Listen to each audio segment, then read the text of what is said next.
David, I love your garden.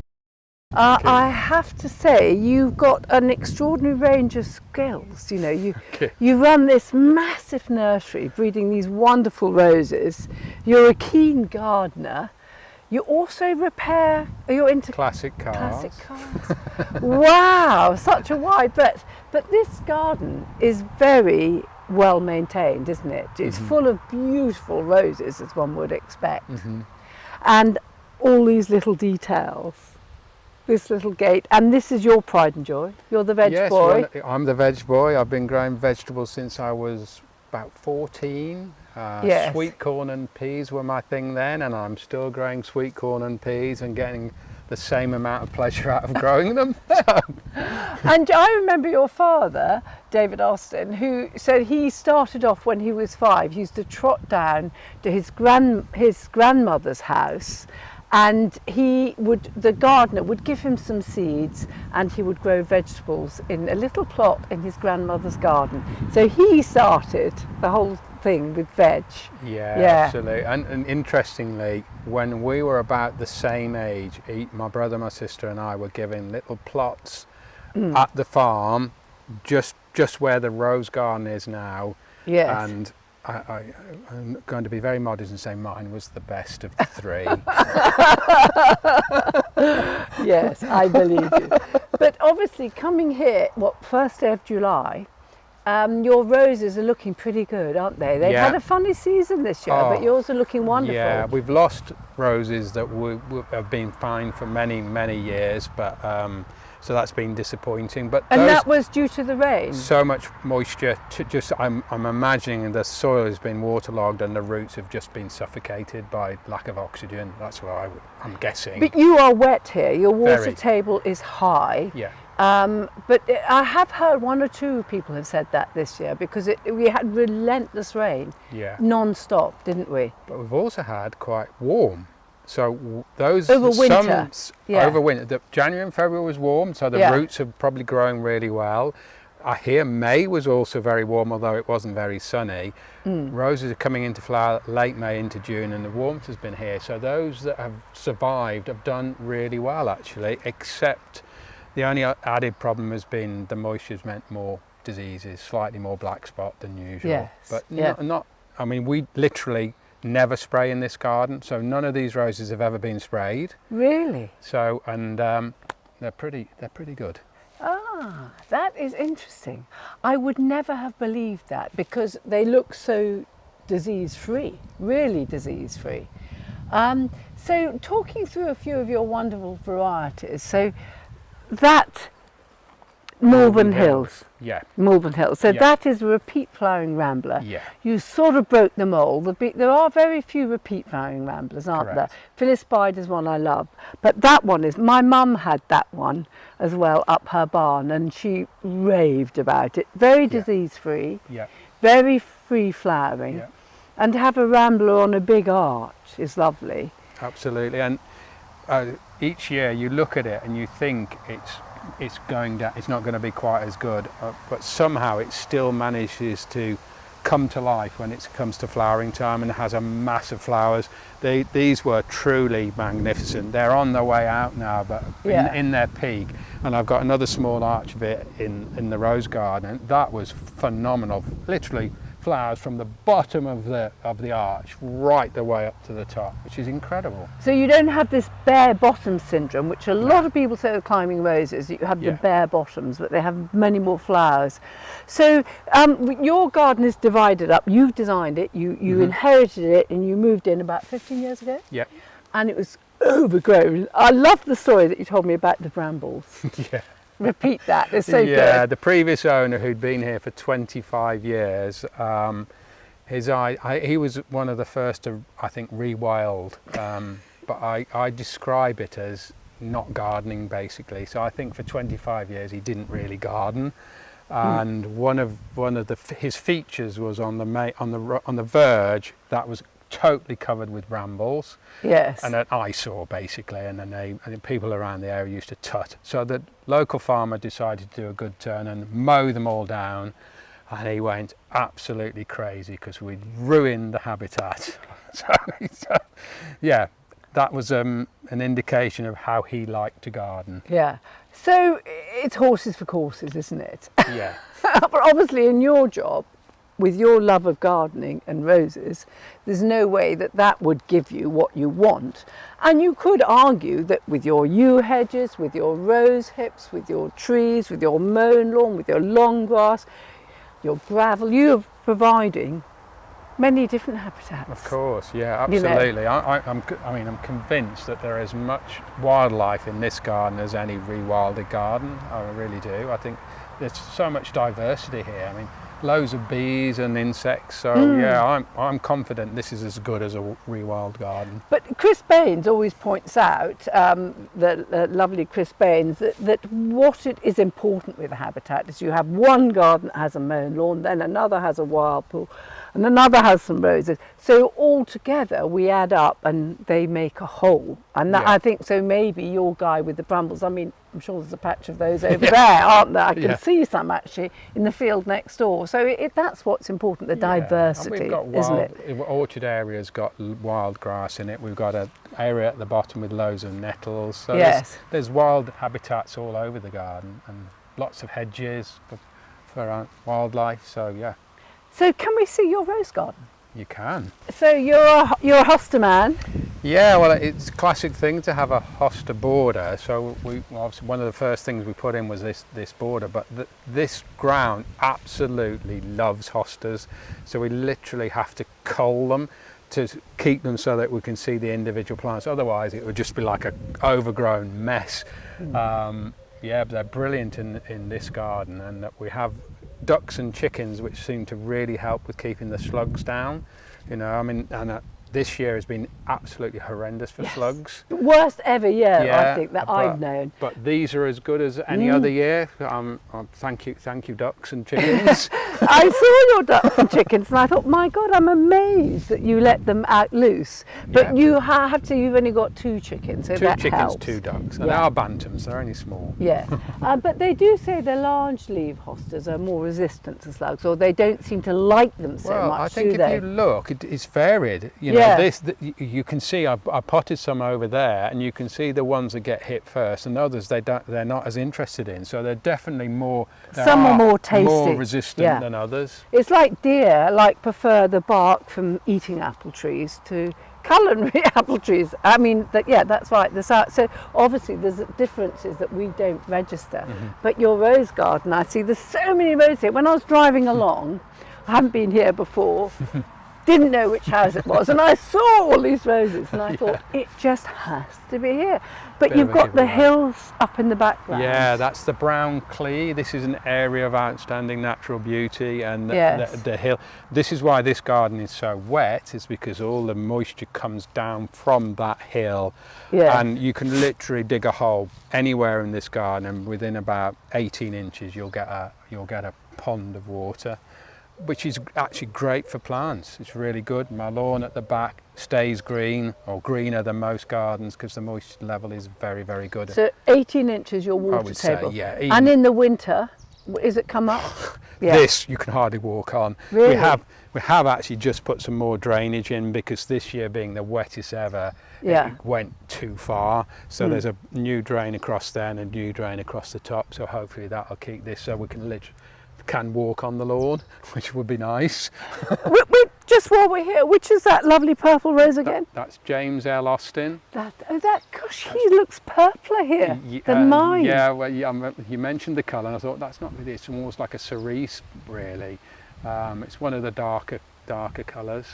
Because mine seems to be more redder than that. But it is a beautiful rose, isn't it? Really lovely. Yeah. And there's definitely certain soil conditions will bring out different colours, as well as different climates, you know. So really, definitely, yeah. I had never known that. So that explains it. Right, your rose garden. This is a lovely rose, country parson, and this is interesting. It is a Scottish rose. Very thorny, and like very thorny. Spinosissima is a Scottish rose, exactly, isn't it? Yeah, and supposed to be very hardy. Yeah. It it was one of the last roses that my father was really excited about, and I nearly named it after him. But it's not. It is a very good rose, but it does probably get a little bit of disease, which is for most people is not a problem. For me, I would do want perfection. Yeah. But it has this beautiful large flower. So what it's called, country parson. country parson. It is lovely, isn't it? And its attributes will be the beautiful thorny stem, the hardness, and it flowers on and on. Yeah, And it's with got a lot of clusters. what we also like, if you compare it to say a Eustacia vi, that's got a very dense foliage. Yes. This has got much more airy foliage. Right. So we love that about this rose. Yes. We're always looking for that in our roses if we can get it. Because then you get a lovely open habit and not so squat. In theory, air movement should keep the disease away, but in practice, there's very little air movement through that rose, but it's as disease-free as anything. So, That's nice, lovely.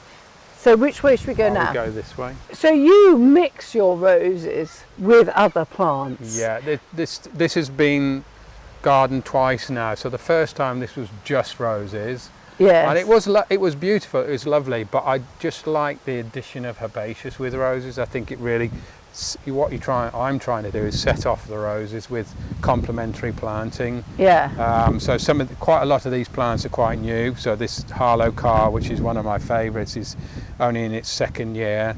It's getting going, but that will really fill out and be an amazing. It's an amazing rose. So you reckon Harlow Car is one of the most prolific, without disease doubt. resistant, one of your top roses? Definitely. And you said that you reckon it's sort of 4 years to really fill out. By the fourth year, I mean it can be looking good by the second year, but it will then get better and better.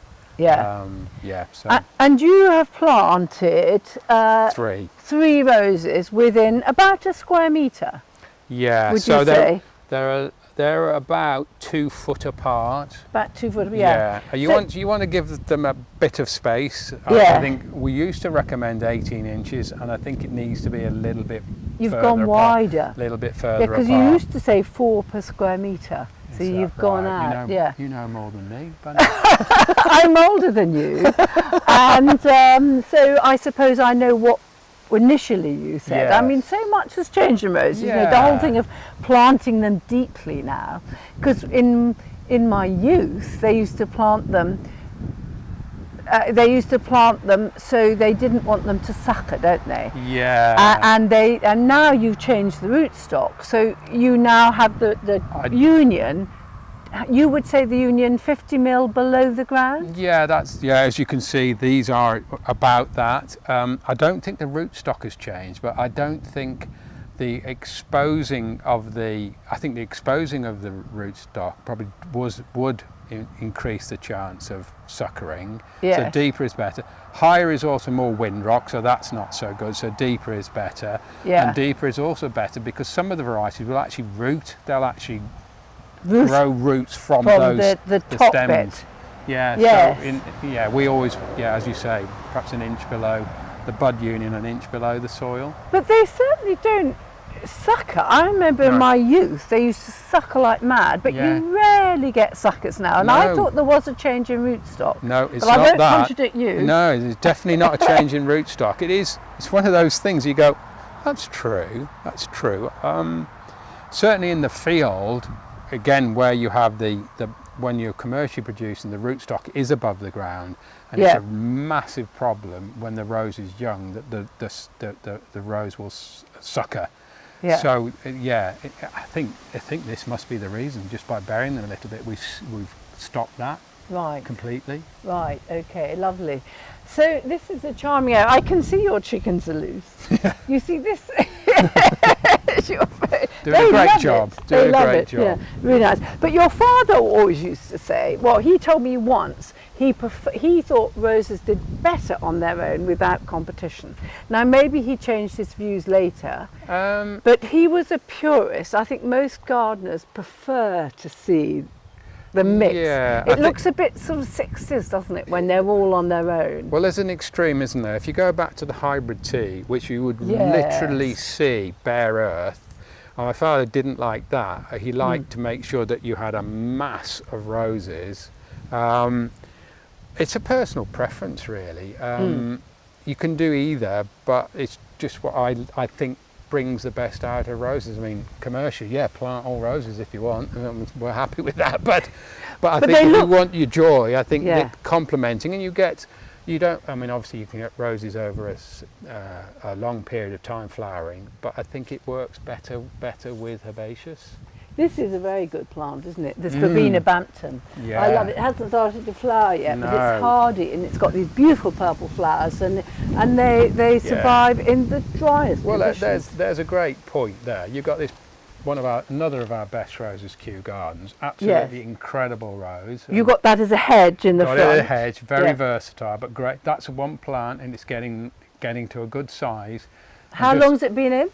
That's second flowering, second year. So it's already got to a good size. So you know, I mean, you can't be disappointed, but that will just get better, you know. Yeah. And then you've got this beautiful penstemon and this beautiful, what did you call this? You know the name. It's Verbena Bampton. Verbena, yeah. Yeah. This purple and mauve purple against this white with this little bit of yellow. What could be nicer? It's beautiful. Yeah, really nice, stunning. Indeed. Yeah. So I love what you've done with this wall. So you put these yew buttresses in repeatedly, which I think is a lovely trick because it makes the planting so much easier, doesn't it? You can have, say, one thing and then the next thing, and it all is cohesive, and it's much easier when you've got a drift of one or two plants rather than 5 different plants in one space. Easier to manage.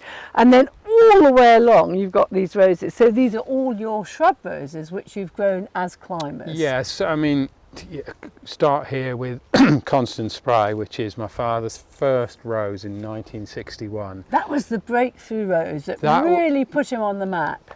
Well, wasn't it? Yes and no. The point about Constant Spry is he took this and Chianti and one other rose in the late 50s to see Graham Thomas, who was then head of the National Trust, I think, garden, doing all the rose gardens, asked him what he thought about these 3 new roses.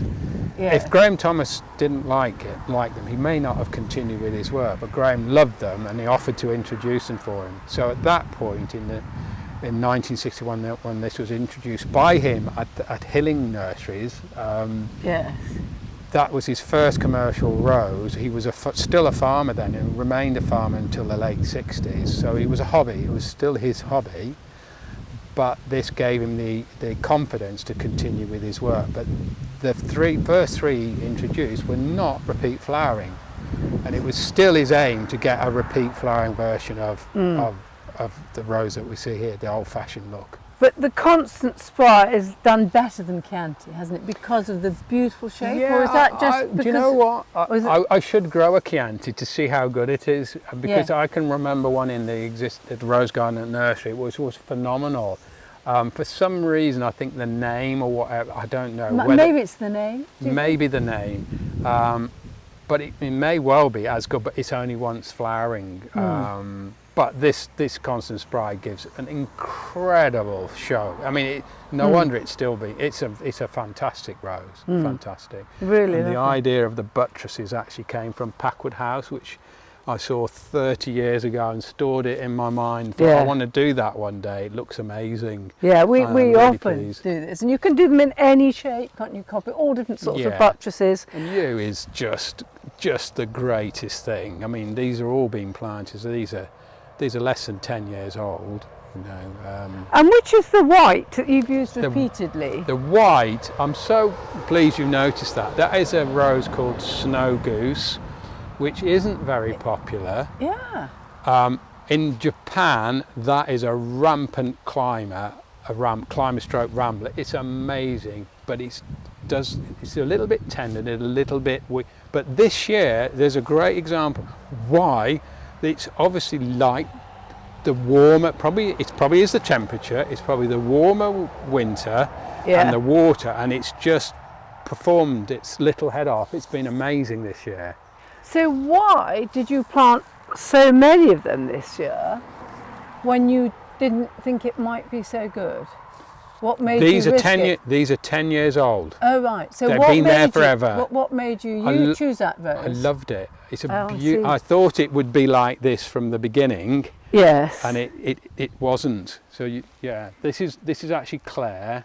I was Here. going to say, That's because I was going to Claire. say that's the same habit. This is as- snow goose I underneath, where it's got a bit see. more room. The white further on, you can That's see it's. lovely. But Claire is a beautiful rose. Yeah, but the petals on that are wonderful, aren't Yeah. they? Really nice. Yeah, beautiful. Yeah, I've got Claire as standards. Yes. So, should we go and talk about your standard roses? Because you're very keen on standards, I'm as very am keen I. on standards. Let's go and find some good standards. So this is obviously what a lot of us do with our roses up trees, but this one, It's beautiful, isn't beautiful. it? Yeah, You've trained it Yeah, and beautifully around. And it's, obviously we've tied it in a little bit at the top just to get it going, but it's done its stuff, and I think it's amazing that you can put a rose, plant it right by the root of a tree. What do people say? You can't grow a rose under a tree. Yeah. What? But this is Q Rambler. Yes. And so it flowers continuously though. It's one you've bred. No, it's not one of ours. It's just an old variety that's just really good. It's a really good variety. And this is a walnut. No, It's an ash. I Is don't it? think it's a walnut. That's No. a walnut there, which is a bit inconsistent. I kept it because I thought it was a walnut, but I don't think it is. Because they always say that's another myth, isn't it? They always say you cannot grow plants under walnuts. That was why I said, is it a walnut? Because it looks like a walnut to me. But they found that's not when they've done trials by taking the juglanaceae from the walnut and growing plants with Okay. it, they won't grow. But Okay. in life, they do. So it's one of There you those go. funny myths in gardening. You can plant under walnut trees. But as far as planting under trees, I always think if it's very dry, heavy shade, it's tough, isn't it? But if Yeah. it's light, Yeah. and a lot of roses will grow up north-facing walls.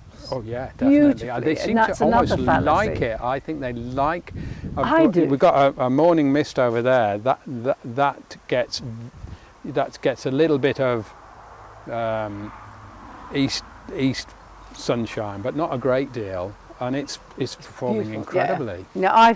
I mean, it's not just Madame Alfred Carrier's one that's always trotted out, that lovely white repeat flowering rose for north walls, but I think many of them do really, really well if it's the right conditions. So show us your standards. Sure. It's coming to the end of its flowering, but this is Princess Anne. I love Princess Anne. I love that colour. And I say flowering, it's first flowering. We'll deadhead this by just tipping off the tops, and you can already see that's what you want, this growth here. Yes. So be careful when you cut it. Don't cut it too low. You can see a shoot. That's where you want to deadhead it. Right. So But you've just the left very it top. quite long to deadhead, haven't you? So some people, like Mary Berry, she goes out every day, or her husband goes out every day and deadheads. But I am more relaxed about it, and so I leave it longer so you can see it. But if you had done it 3 weeks ago, well, you wouldn't have seen that shoot, would you? No, exactly. So therefore, Yeah. you're saying just take the end cluster off. Yeah, I would let everything flower out. I mean, all Yeah. right, that's not particularly attractive, but your eye doesn't look at that. Your eye looks at these beautiful flowers, and then Yeah. just easy. You're going to come along and cut 4 times. You're going to come 5 times. You're going to come cut once. Job done. Yeah. Tidy up and Well, one some go. people would do individually, wouldn't they? Yeah, and you they can do. if you've got the They do. time. You Yeah. by all means Yeah. do. Yeah. But again, all you're doing is you're taking the flower off. You want that cut, and don't quote me, but I understand that hormonally, when you cut a rose, it sends a message to the plant. Ooh, I've been attacked. I'm going to flower. And it'll help that. Shoot, yeah, Shoot, that's right. The hormone or the auxin goes to there, I think, Yeah. isn't it? That's right. And so this is a standard rose. So this will have been grafted at the bottom, Yeah, and then they put on the broomstick Yeah. bit, yeah, and then they will graft them again at the top. So there Yeah. are 2 graft rows, which is Yeah. why they're relatively more expensive. And Yeah. how long will it take you to produce that? So the rootstock would go in the field probably in the spring, and then it would be grafted that spring. So this rootstock will be here, and about, I would say that would be grown on maybe for 2 years to get your stem. It has to get quite high. That will be lifted by the grower, and we will buy that stem as that ready to graft stem, and then we will put three tea buds onto this plant here, onto this stem here, to get you your effectively three shrub roses on one stem, which is why they're so big and full and fantastic. And you can just see here how this is beginning. See, there's a bud there trying to get out. Which is great if you can get these buds to come out, and you can then get that more bell shaped. Yes. So that's really nice. Just that tiny little thing there, that could be a really great shoot come out. And the fact that they're high means you get more air movement, so you'll find that standard roses on the whole will be more disease free than the same rose as a shrub. Oh, that's interesting. The reason I like them is because it brings all the action up at eye level. Yeah. And then you can grow, as you've got this lovely alchemilla, the astrantia, and you've got the 2 tiers, which I really like. And you've got the scent. At nose height. You don't even have to bend down. So what I don't like so much is the stout post. I can see why you put in a stout post, but I tend to put in a metal rod with a ball on the top. Yeah. And I know Michael Marriott says, oh, well, they're going to rub and damage more. But as long as you keep something between the two, well, look, it's just the metal is much thinner. You know, this is against this. You know. But what I've chosen is a thick piece of wood, almost to create a feature out of it. Instead of trying to hide it, I've made a little feature out of it. I've got a wood wall here as well, so it's part. I see. That's why I've done it like that. You could have a nice stout round post here, just as good, but I chose these because I felt it just looked nicer. And again, your eye, you can still see that that's a stem, you know. That's a post, just to finish. The stem does look lovely, doesn't it? How long has that been in? That'll be probably 10 years now. Wow. And how long do you think they will last? 1 or 2 of them are beginning to look like they're ready to change. It's varietal, you know. That could go on for another 10 years. But most of your shrub roses, I think they go on forever. Am I right there? Some do, some don't. I think you've just got to look at the vigour. You just know instinctively when they're ready to change. But if you should get a minimum of 10 years out of your shrub rose, and as you say, you might get 30 or 40 years out of some of them. Yeah, interesting. So show me your water at the back. I think that is the thing with roses, isn't it? It seems to me they've been the nation's favourite flower for hundreds of years. And the reason is they're versatile. You know, you've got standards, you've got your rose garden, you've got them in shrub borders, you've got them in wild gardens. You even grow yours in gravel. Yeah, exactly. You grow them up houses, absolutely, up trees. I mean, we do say this, they're the most, and you've got miniatures, you've got from a miniature, less than a foot tall, to something literally would probably grow 100 feet in the air. Like the rambling rector or something. Incredible. The diversity is definitely there, but also in flower shape. I mean, clematis, I love clematis, but they there is variety, but there isn't as much variety in them. I still think they're a brilliant garden plant, and I'd always grow them. But rose has more variation, more variability. And also, I think roses look really good in very modern gardens.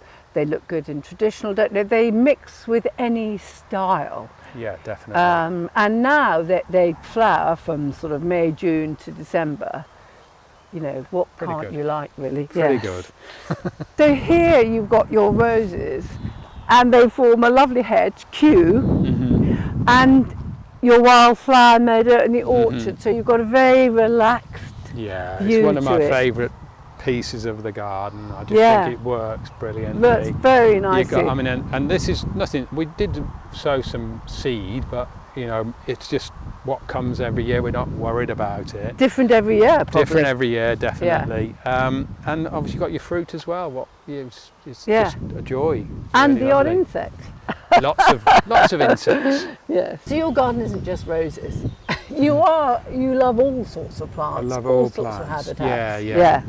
And here you've got this lovely natural stream, a lot of water, Yes. which you've sculpted. Yes. Explain what you've been doing here. Yeah, so when we moved into the house, I didn't even know we had this area here, we owned it. It was so overgrown, it looked like over there as though somebody else owned it. Looked at the plan and realised we'd got another quarter of an acre here. Woo! Yeah. And it was covered in rhododendrons, fallen trees, you couldn't walk through it, it was boggy, it was just a wilderness. And I took a chainsaw one day and started to chop my way through it, and we just cleared it all, got the digger and loved doing the digger. And you drive the digger? I drive the digger. There's a lot of coordination. I find it difficult with all these I levers. love it. Oh, it's great fun. This here was just a boggy area, and there was this beautiful alder here, just sitting where it is, obviously. And I asked actually a better digger man than me just to dig around it. And we had the water at the top, which was seeping its way down here, but not in any controlled way. Created the pond at the top, and then put the rill in to run into it. And we'll have this. There's no lining in this pond. It's just natural. It's got water table, water table, and a bit of clay. Actually, it's quite clayey, as I say. So we created this natural feature. And what is the rose in the tree? Kifskate. Oh, That's Feliz lovely, Kifskate. So that's isn't going to it? be Really pretty. that should go up right the way to the top. How long has point. it been there? That's about 5 years, 4 5 years. And you find with ramblers and climbers, they suddenly get going. They're really slow for 2 or 3 years. We've got a nice Felicity Perpetua on the front. It's taken 4 years for it to flower the first time. Yeah. They take a bit more time, but once they get going, they're incredible. I find the same with trees as well. Yeah. You stick them in and they settle down. After about 3 or 4 years, they become established, and you've forgotten about watching them every year, and then suddenly they're up there. It's lovely, really nice feeling. And all these my hosta border is providing hostas for the rest of the garden because they grow so well up there. Yeah. I dig them out and then just plant them around this pond. I would struggle with hostas. I've tried, and it's very, very dry. And that's your Chelsea garden. Yes, that's my Chelsea garden. So my favourite thing is looking around the gardens at Chelsea and seeing all the great art. I love Chelsea. I love the gardens at Chelsea. I wouldn't mind doing one day still. But just remembering all those little ideas and just coming up with something for myself just to create a garden like that. So I've got the wood walls and the glass bricks. So why don't you do one? Because when you do a garden at Chelsea, so on your stand you have a small space and you get a lot of attention, but you're very well known, you're always introducing fabulous new plants. But when you compare the attention that they get to the outside gardens, they get masses of press attention. Why don't you do a David Austin outside garden that's a competing garden for a medal? Like a cess garden. It's been in my mind for probably 20 years. For that very reason. To be fair, I think our garden in the marquee gets so much attention from the public. Yeah. It couldn't be much more outside. But the point you're making, I really do. It's rammed from the moment we start to the moment. From the public. From the public. Yeah. But from the press. The press is all into the outside gardens, which is quite frustrating for us poor palm people. Because without the plants, you can't have the outside gardens. But they do their bit. But it would be a big exercise compared to something that runs like clockwork. Carol Klein did one, didn't she? Did she do it at Hampton Court? No, she did one at Chelsea, I remember, and they didn't give her a very good medal. I can't remember what it was. And they are hard work because we have 3 weeks for the outdoor gardens, as you have like 4 days or something, don't you? Yeah, we start on the Tuesday and finish by the Sunday, so that's 5, but the first day is not much going, so it really is 4 days. Yeah. So you're comparing 4 days work to 3 weeks work. And it's putting everyone up in London, it's taking them down there. Very, very expensive. Very expensive to do. But I think in terms of showing a little bit of what we do here and a little bit of what we do at the nursery, to making people think about, so you can imagine there'll be a lot of standard roses. Yes, yes. That's an obvious thing I'd include. Bit of water. You know, Harlow car, a bit of water. Yeah, that's a good idea. Harlow car, you know, everybody will want one. You just know, and it's exposing people to things that they don't see at the moment. Actually, Harlow car can be a difficult rose as a shrub for Chelsea, but it might be a better standard rose. So, again, you see something like that needs experimenting. So we'd have to get some Harlow car now to make sure it would work for an outside garden. Well, you better get on. You better get on, because they're so short of people doing outdoor gardens. You know, they had 8 this year, of which 7 were sponsored by Project Giving Back, who next year was their last year, I believe, isn't it? Or was it this year? Is it?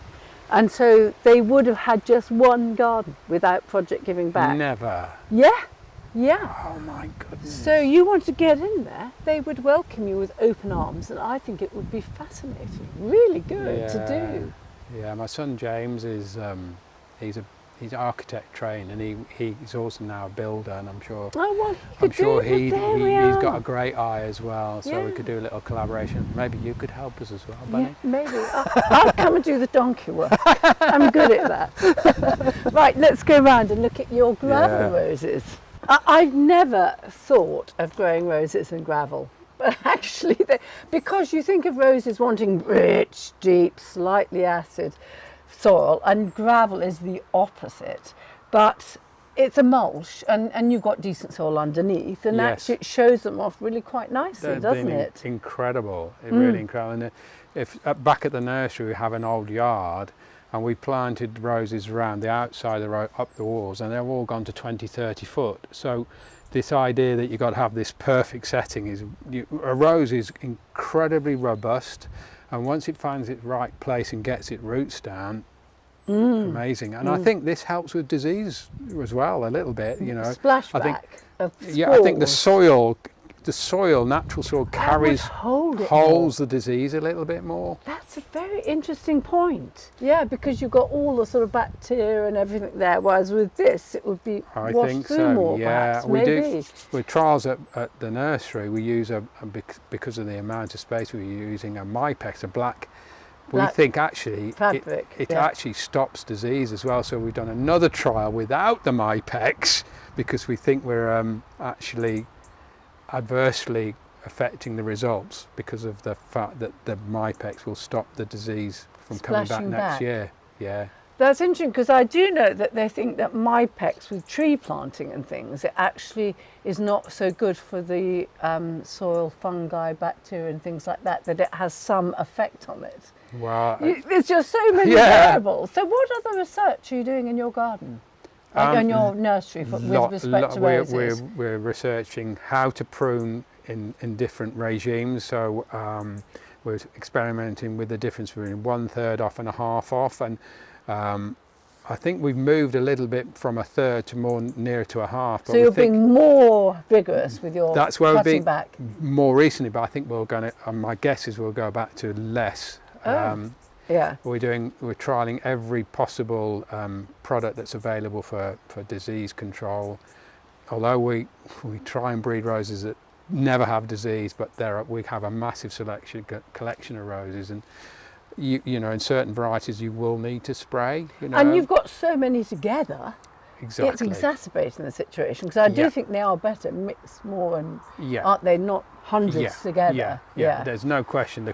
The more you've got in a concentrated area, once you get a problem, it will, like humans, like COVID, disease will pass through your crop a little bit. So very important to try and make sure you get as many disease-free roses as you can. Like this is just one of the best. It's amazing. This is Tottering by Gently. It's lovely, isn't it? Yes. I do love those cartoons. They're so good, aren't they?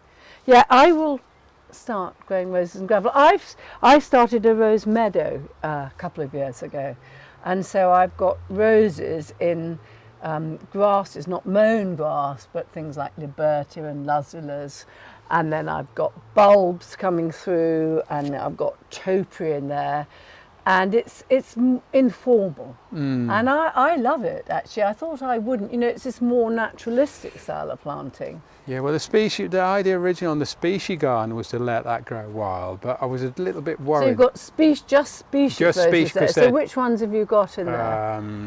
Moisei, canary bird, and one called Sericea pteracantha, which has got a really bright, it's known for its thorns that are massive, and they actually translucent. They're incredible. Richardii is another one, but I was a bit worried that it's back to this point about competition with the grass, because you thought the longer grass. So you've mown it now in your meadow. We now mow that area, just keep it down, and we actually cut around to make sure that the soil is free of that competition. See, my meadow isn't mowable grass, it's grasses and herbaceous and bulbs. Okay. So I don't, and I'm using vigorous roses and I'm heavily mulching them. Okay. Because I think mown grass going right up to the rose, I think it would be lots More of of a competition, problem. isn't it? Yeah, More of a yeah, problem. that's it, yeah. But there's something about roses on the edge of a woodland, along a woodland glade, with longer grass that is really romantic, isn't it? That fantastic. I just like. Up old trees and things. Very interesting to see how you get on with that, because that's another way you can garden with roses. That's what. If you needed any more. Yes, that is what is exciting about roses, isn't it? It's the versatility that I love, and the way they continue to fascinate you. Well, thank you very much. It's Pleasure. been fabulous. It's just So started now raining. it's starting to rain. So we finished just Time at the to right stop. time. Yes.